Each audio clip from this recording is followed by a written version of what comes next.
Before we go into the details, I just want to mention that this is the subject matter of this meeting. You're all aware of the case that was in the court next door yesterday and the day before, the Royal Court of Justice.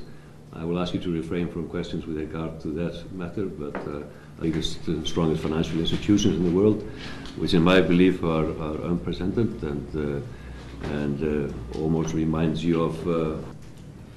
Pressure also seems to have been applied, not in any legal manner, but through connections in Washington to the major financial institutions. And in December last year, we saw an economic blockade established against WikiLeaks by Visa, Mastercard, the Bank of America, Western Union, and PayPal. Now you might think that such a blockade would need to exist some kind of official process, some kind of investigation by the authorities in the United States, and adding us to a list of organisations that must be blockaded economically. And yet here we are in July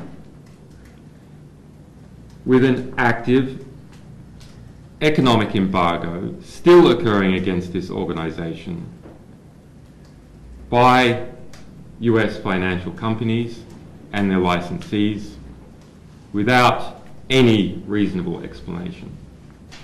When Visa and Mastercard together control 96% of card processing in Europe, they must act in a fair and rational manner. It is not a matter for these companies operating in Europe, operating in Australia, operating in Iceland, to enforce unwritten rules of US foreign policy. How can it be right for someone in England who is a supporter of WikiLeaks, who wishes to provide us with the support that we need to expose the truth, to be prevented from doing so by Visa Europe as a result of the licensing conditions that Visa Europe is forced to maintain from Visa in the United States? Well, it's not right, and that is why we are engaging in a legal attack on Visa and Mastercard in every jurisdiction where they operate, and in every place where people who have Visa and Mastercards want to exercise their free choice. It is not just WikiLeaks who is at threat.